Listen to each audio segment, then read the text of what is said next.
Hello everyone, my name is Reginald Khotshobe. I'm a Xhosa-speaking South African of the Gqwashu clan. Gqwashus are descendants of the khoi-sans, that is the Bush people, the Bushmen. My mother is from the Madiba clan.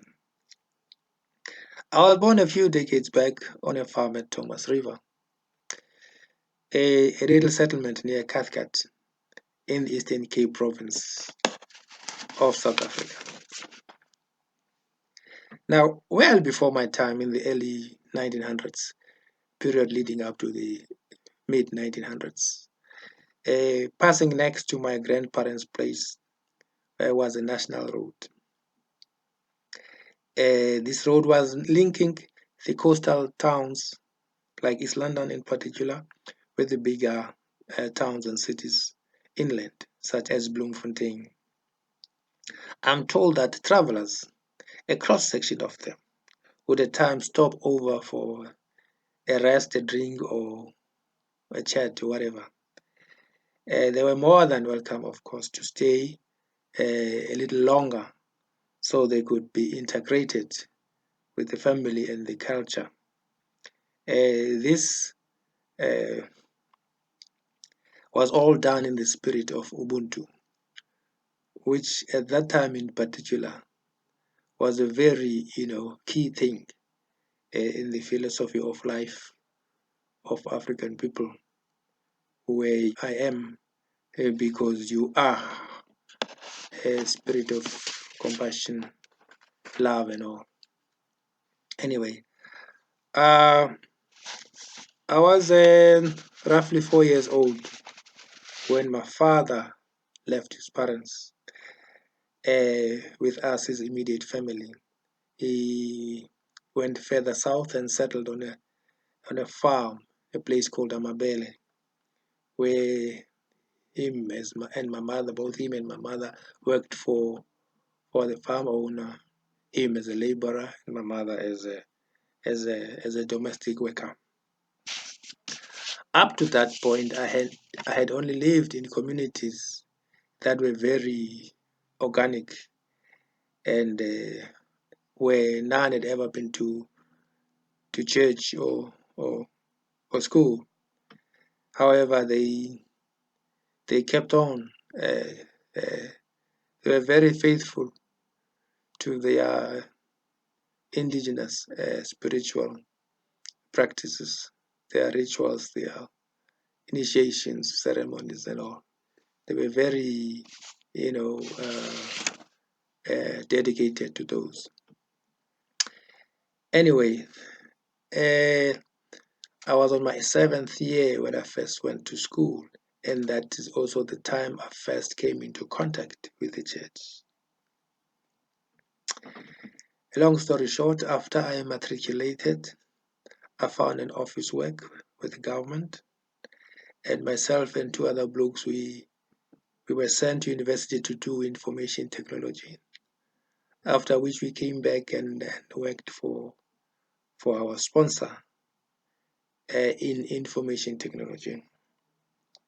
It is during this time in that I privately embarked on my path towards becoming igqirha, if you like, a sangoma. And then after 24 years in information technology, I eventually resigned and devoted my time to being igqirha.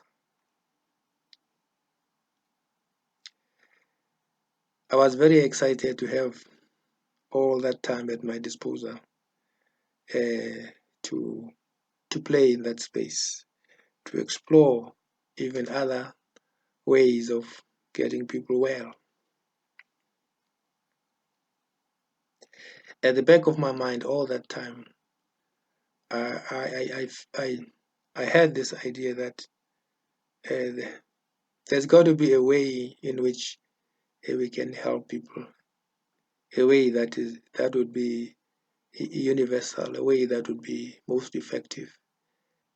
I wanted to be free and do things the way I see in my mind, the way I believe I should do them, whilst not unsettling other people in what they were doing. Because I had this belief that we each have our own way of doing things. So I wanted to make sure that I find my way, no matter how long it took me. So that's why I was stuck with that idea. After I had left my work, I was challenged I found myself challenged in many ways. However, no matter how unworkable things were, no matter how unbearable life showed up as, I hung on to the idea that there is a solution out there. Maybe I'll find it, maybe I won't find it, I don't know. But I'm not giving up on finding that solution for myself, for my family, for mankind, eventually.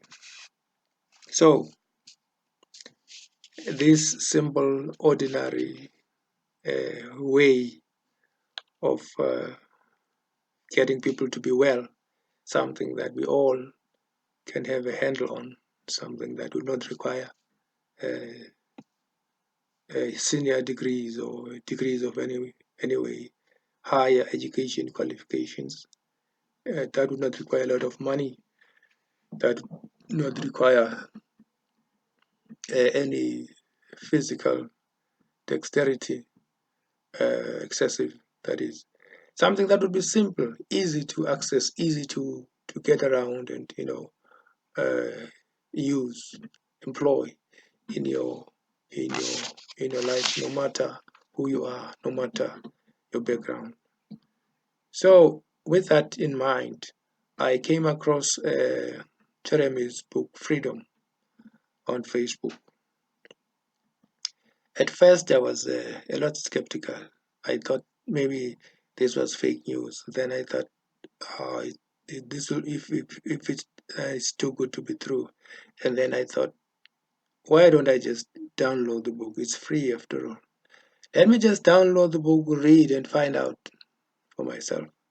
I was not aware at the time that this book is the book I've been looking for. I was simply not aware, and I really was very skeptical. But now I'll say I am ready to join and support the world transformation movement. I think it's the best thing I can do with my life at this point in time. Before reading Jeremy's book, I had never heard of the term human condition. But now I know, now I understand.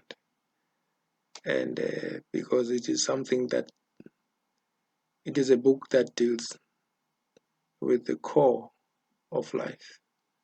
It deals with our core understanding, how we can understand things at the core, so we could move forward with a fuller understanding. There was a time when I tried myself to reconcile all these philosophies, sets of wisdom, whatever you call it, your religion, your science, your mysticism, politics, economics, education, all those things I try to reconcile. But Jeremy's book is a complete synthesis of what I've been searching for, what I've been trying to understand, and it's presented in a way that I found very very practical, very simple, very practical. I have a great deal of admiration, yes, and respect for the many teachers and healers who found and still are finding solutions to our challenges. However, this book, Freedom, goes deeper than anything I know. It really is a privilege to have finally come across this book, and by extension, the World Transformation Movement. Hence, I have decided to open a center in the Eastern Cape province of South Africa. Jeremy's book, Freedom, is about Ubuntu, if nothing else. I'm very excited. It may not show when you're looking at me, but I am very excited about joining the World Transformation Movement. This is a movement that will take us all to our destiny together. Thank you very much.